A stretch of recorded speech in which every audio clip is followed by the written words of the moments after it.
Hey guys, welcome to another episode of Make Your Mark podcast.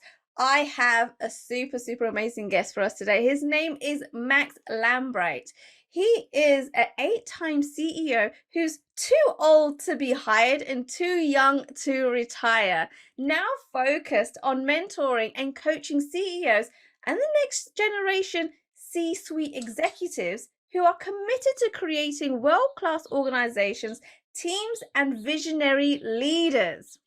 Max has been there, he's done it, and he's bought the t-shirt not just for himself, but for the entire company, and has so many stories to tell about those experiences, some of which have the added benefit of being true. With over 45 years of successful executive leadership experience, Max now mentors other CEOs who are committed to building and growing world-class companies. So I want you to applaud, raise your hands, do whatever to actually welcome Max onto the show, because he has got so many golden nuggets to be telling all of us, to teach all of us with everything that he's done. So Max, please welcome to Make Your Mark podcast. So excited to have you here. Thank you, Kay. I'm glad to be here. With that introduction, I should have you call my ex-wives and tell them all that. Maybe it would have changed everything, but that was a wonderful introduction. Thank you. Glad to be here. No worries. Oh my goodness. And so once I kind of read about all the things that you've done and heard from other people as well, because there's a lot of people in the podcasting industry that I've seen that you have actually been a guest on. And a lot of people have told me so many good things about you, the content, the value, it's all great stuff, right? And so before we get into the whole nitty-gritty of business, right, and delving into all your experience and knowledge, I would love for you to share with the audience today a little bit about your background and how it all began. Okay. I am a child of the Midwest in the United States, grew up in the state of Ohio. My parents were both educators. My father was a college professor. My mom was a librarian, 2 younger brothers, and grew up in what we call farm country, very flat geography. The majority of people, my friends, their families were engaged in farming for a career. And my parents were taught, the majority of the parents, and then my friends as well. I had my mom as a school teacher for every day for 5 years, Kate. Oh, wow. So, my therapist 10 years later told me, no wonder you're so screwed up. You had your mom for a teacher for 5 days. So, I went on to university, a small university, a liberal arts school in Ohio, and majored in political science, public administration, and had no idea what I was going to do after I got out of college. But I got hired by a very large corporation at that time, a true global corporation, NCR, which is based in Ohio. It's no longer there, but they sold cash registers and computers.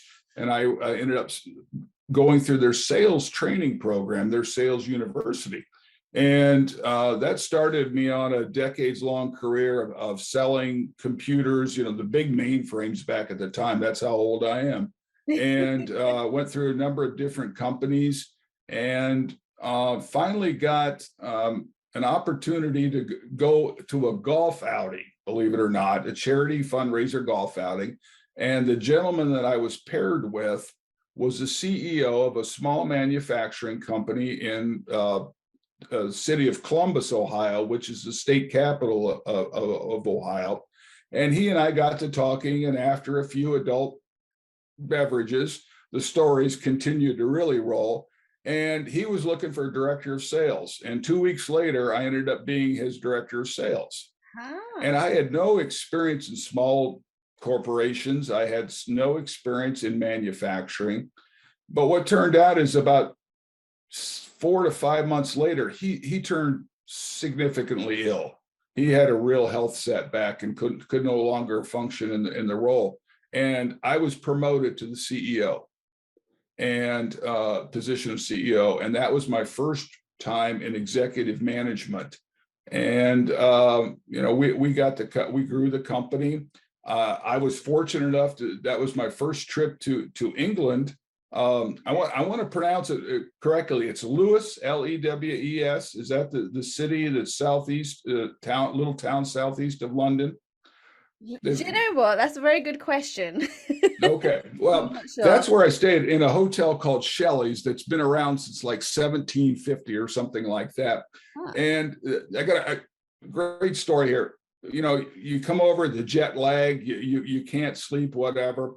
They had a little pub in the hotel. There's only 17 rooms in this hotel. They have a little pub in there. So I went down to the pub, and the gentleman, it was a kid really behind the bar, serving. He was an American, a Yank. And he was so happy to talk to another Yank. So we were chatting away, and they had Bass Ale on tap and Cuban cigars. I Ooh. thought I had died and gone to heaven. Okay, I really did. So I'm sitting there enjoying my cigar and my ale, getting a little bit of a buzz off both of them because of the jet lag and everything else. And my hosts came in, and they were, they had their business there in the city. I think it's near Glynde. Isn't that where the proms are? Near that area, the orchestra concerts in the summer. I'm pretty sure that's where it is. And they Right. come in, and they had dinner reservations. They said, we're going to go down to Dover and have Dover sole. And I looked at them and I said, why? I said, I could eat, sole back in the States, but I can't get Cuban cigars and Bass on tap. So let's just stay here. So, I was able to build distribution networks all over the world, Europe, and we had wonderful distributors there in England, and then the rest of the Commonwealth at the time, because this was before Brexit and before COVID and all this crap that's been going on, and that started a journey of. Now it's 8 times CEO. I've been CEO of manufacturing companies, private equity bank companies, family. I've done a couple family turnarounds, steel fabrication. One of the most interesting ones is we ran the company that did all the private labeling, packaging, and distribution for honey for Oh, Sam wow. Clubs and Walmart all over the world. So this little building in Ohio that had no sign on it. Nobody really knew what we did there except the people that worked there. But we, the bees made the honey. We processed it, packaged it, bottled it, packaged it, and distributed it all over the world for Sam's Club and Walmart. It was a wonderful business. We ended up selling that, got it packaged, cleaned up and sold, and that was a fun experience as well. So, Oh, wow. I've done a lot of different things, learned a lot of lessons, had some successes, had some screw ups, had some funny stories. So it's been a great ride. It really has. Wow, wow, wow. Now, okay, so I've got so many questions for you from just what you just said, right? Now, Okay. you have been an 8-time CEO, right? Of Yeah. several different, very different companies to each other, right? So, Yep. first of all, what got you interested or what intrigued you to go to build very different companies? And is it the same to build one company that, where you deal with packaging and another company that's completely different in the same way? Like, how does that work? Well, let me share some misconceptions people have about the CEO role. First of all, um, a CEO is never hired to run a company. Hmm. CEOs are hired to grow a company. All right. You have a senior leadership underneath you that is responsible for the day-to-day operation, the actual running of the company. Now, Hmm. one of your responsibilities, of course, is to find the best and the brightest that you can to put into those roles. Right. And you manage them and they report to you, but you're not involved in the day-to-day operation of the company if you're doing your job correctly. You're out looking for new business development opportunities, looking for large customers and things like that. So the transition from sales role that I had at that first company where I became CEO into the CEO role actually made some sense because they were obviously, it was private equity backed. They're looking to grow the company and sell it. So that's the first misconception that most people have about a CEO is that they're there day to day running the company. No, you're not. You're Right. growing the company, and you put a team in place. So the 4 things that a CEO really is responsible, and there are 4. The first one is the vision. You have to craft this vision, and you have to be able to communicate it. And the question I ask my clients now, because I'm working with other CEOs and they're struggling with one of these four issues, is what do you want this company to be when it grows up? And when I ask them that, they kind of chuckle at me and they look at me and they see that I'm not laughing. All Mm, right. And then the conversation gets really serious because nobody's really asked them that question before and they've never really thought about it that way. Yes, they've got business plans. Yes, they've got forecasts, but they've never thought about that beyond the end of this business year, what calendar year, whatever it is, to what they're really trying to create here, build. What is your vision for this? And that's the CEO's first responsibility. The second responsibility is to actually grow the top line and bottom line.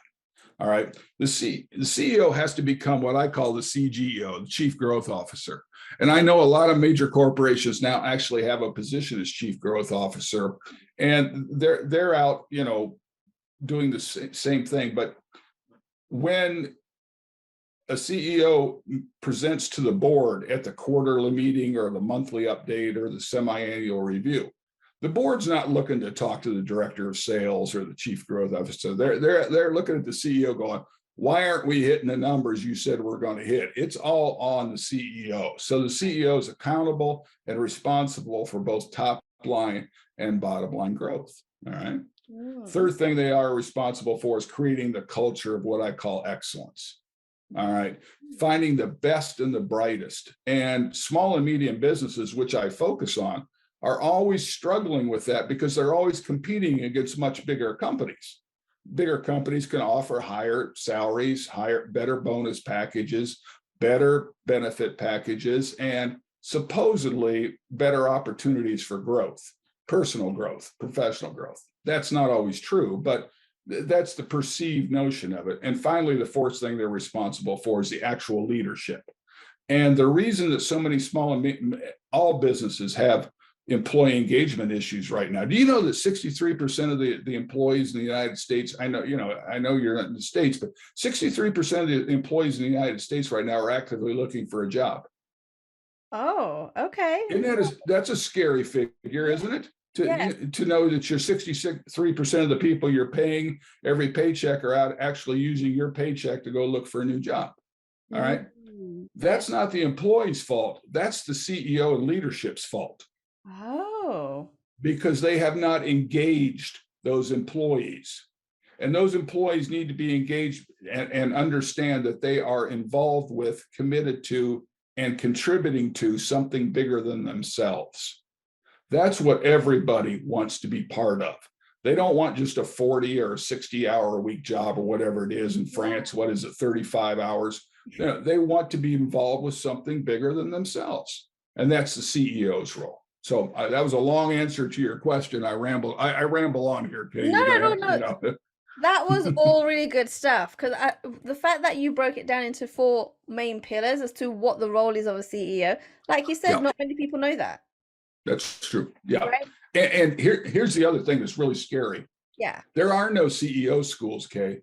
I know. You learn this on the job, and that's why we started our new company. And I didn't come on here to pitch a new company, but we started a new company, Executives Chairs, to provide an online community for CEOs that is safe, and for that next generation leaders that is safe. They have to be vetted to get in, where we provide that training, those resources, that education and mentoring they need Ah, to be prepared to take that next role, to take that next step. Because the average age of a CEO worldwide, what do you think it is? oh, Average age of a CEO, I don't. I'm guessing somewhere in the 40s or 50s. 59. Oh, it's closer to 60. So there's going to be a big transition in the next 10 to 15 years Mm-hmm. of C-suite executives, current sitting ones, transitioning out, and these next generation coming up, your colleagues, your peers, generations above and below you that are not going to be prepared for that role because there are no CEO schools. Yes, you can get an MBA that teach you a little bit about management, but it doesn't teach you how to be a leader. So, okay, I Okay. got a question for you for that, right? There's never Sure. been a CEO school. right? It never has been. Like you said, people just learn on the job, Absolutely. There's no right? CEO schools. You can't get a degree of being a CEO. Right. And so, what do you, why do you feel, or what change has come about where you feel that the younger generation now needs to be schooled on this? Why can't they just learn like everyone else did and just do it on the job? Well, they can, but here's another fact that I'll throw out. I'm not trying to bury you with statistics, That's is fine. that depending on which study, and these are all studies by legitimate organizations, surveys globally, 30 to 70% of new CEOs will not finish their first 18 months in the role successfully. Why is that? One out of because they're not prepared for the role. All right. You've come from an operational role. You've been the director of manufacture. You've been the director of CFO. You've been a finance person. You've come wherever you're come from. Hmm. And then the first thing you find out is you're not there to run the company. You're there to grow the company. So Yeah. if you don't know how to do business development, if you don't know how to do sales and marketing, if you don't understand what your role is and are comfortable in that, all right, you're going to be it's a real gut punch. And I found that out. I remember the first time I did a board presentation. I did this beautiful deck. Okay. It was gorgeous. It was 70 slides. I talked about all the things we're doing in the operations, how, our percentage of on-time delivery, our quality ratings, all this good stuff. I was really proud. I was almost as proud of that one as I was my first child. Okay. I mean, that I was just smiling, it was great. I went in and made the presentation. The board just sat there. Nobody said a word. Everybody had a blank face. After it was over, 45 minutes later, the chairman of the board pushed the presentation over to me. He had a printed out deck. He says, this is all good. What we really want to know is, how are you going to grow this company?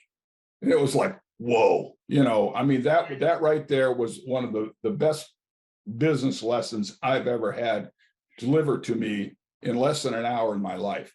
And that the ability to, nobody teaches you how to create a vision. Right. Nobody teaches you how to communicate that vision, to get engagement from your team and from your investors and from Yeah. your banker and from your um, partners.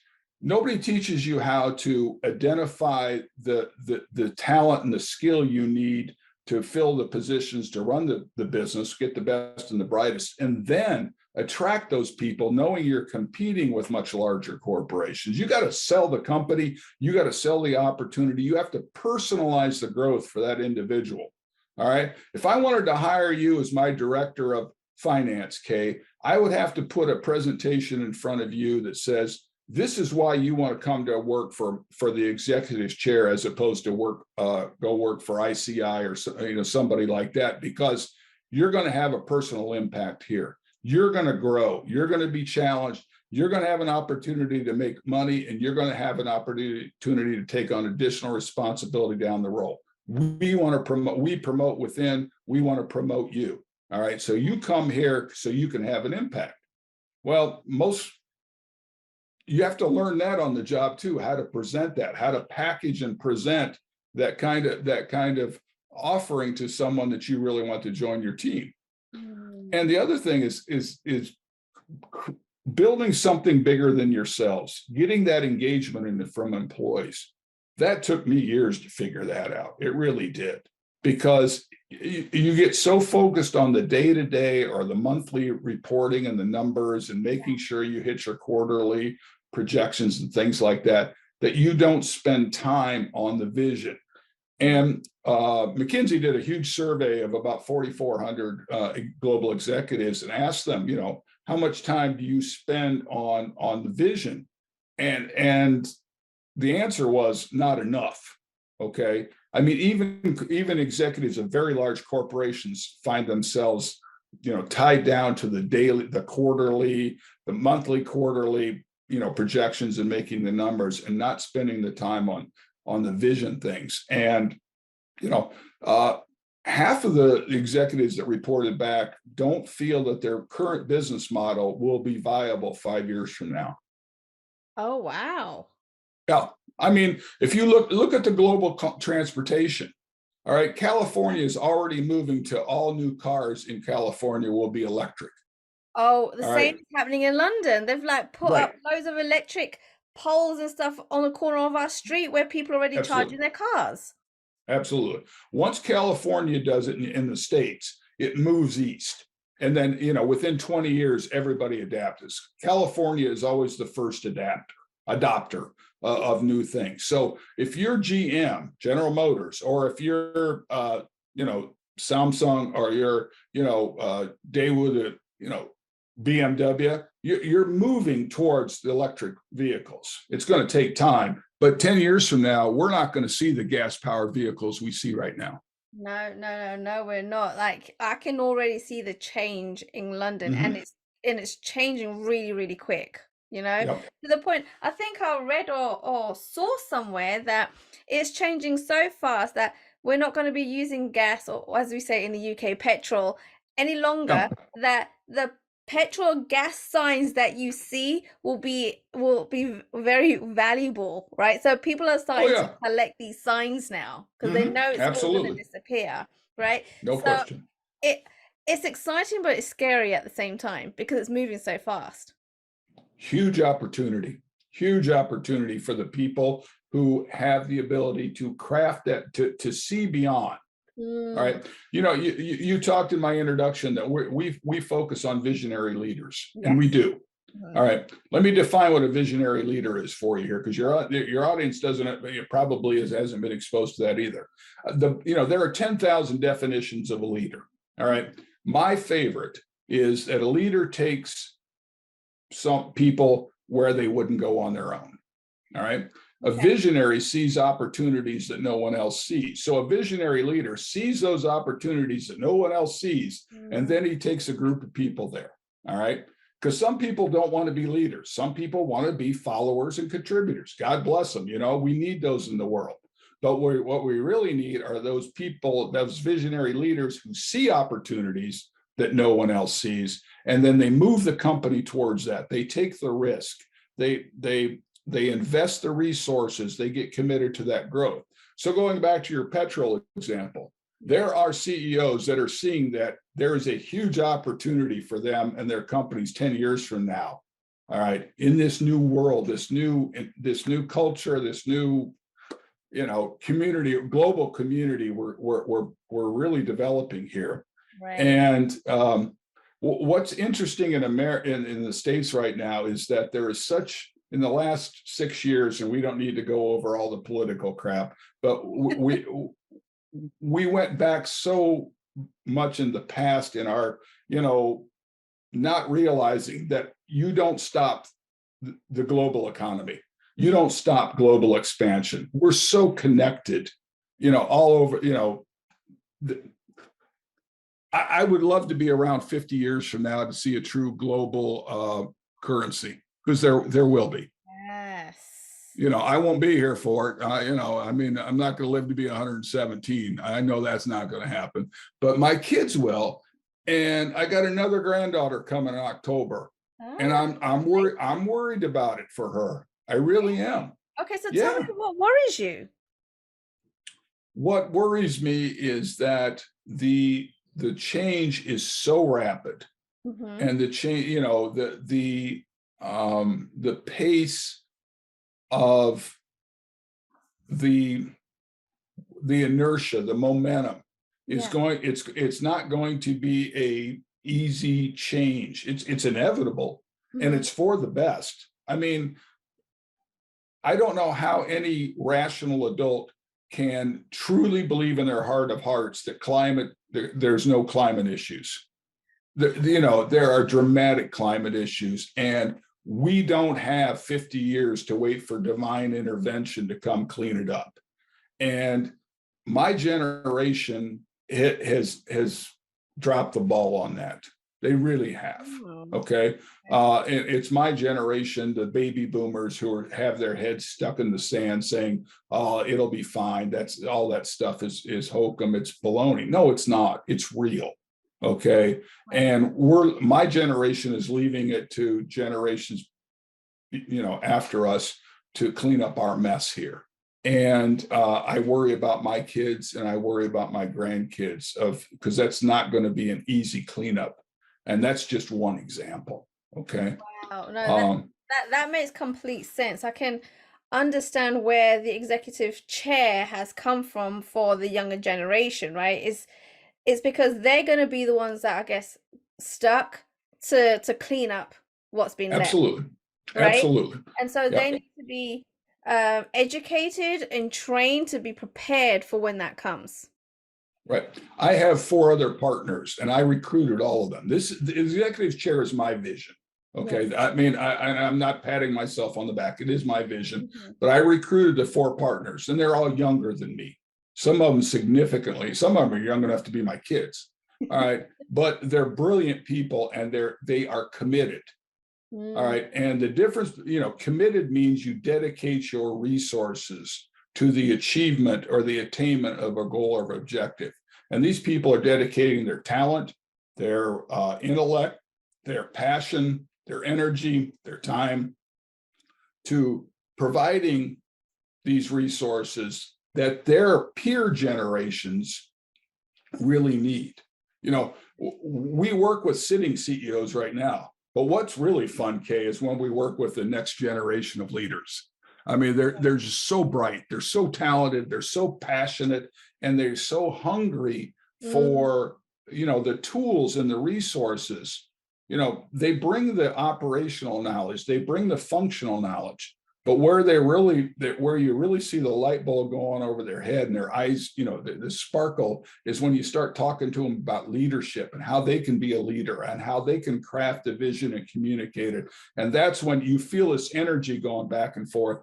And I'm getting younger by working with them. It's wonderful. I'm actually going back in age because I get to work with so many younger people that are so talented and oh, wonderful and good. You might passionate. live to 117 then. I don't know. Last thing I want to do is have a lot of tubes in me. I don't want to be a burden on anybody. That's not the plan. I'll tell you, not at all. And another thing is, I don't want to go through another global pandemic. Okay, one of those is enough. I don't need to do that again. I don't know about you. No, I mean, I didn't even expect it in my lifetime. I never expected it, right? And then Right. the whole rationing. Who would have thought you'd be rationing on toilet roll? Like, Yeah. right? That was insane. So I didn't even expect to see this. And no, I don't want to go through it again myself either. So, but working with the next generation of leaders, I call them the aspiring CEOs. Mm, That's just a wonderful experience, and it is truly it's invigorating and energizing for me as well. So, yeah. Wow. Oh my goodness, Max, you have already dropped so many golden nuggets, and I feel like I can speak to you forever around this because you've got so much knowledge, so much experience, and it's clear to me that you can see already what's coming, right? You're putting things in place to prevent the bad and make sure that we all keep positive and making those changes because you can see what's going to happen, right? And this is awesome, right? You're building up the community to help with that. Now, I know at this point, Max, people are thinking, oh my goodness, I need to connect with Max. I need to know what else he's doing. I want to kind of have a conversation with him. I want to be part of this. So where can they go to connect with you? the best thing to do is just get Max at executiveschair.com. It's right up there. Now, our website has a hyphen between the S and the C, but the email doesn't. I've got to talk to my tech people about that to get that cleaned up. But if they do Max at executiveschair.com, and if they put in the message, they reach out to me that they heard about our conversation, that when I was talking to Kay, they get an hour free with me, and I'm not going to pitch them on anything. I'm not trying to sell them anything. I don't have a book or any of that. That's not what we're doing here.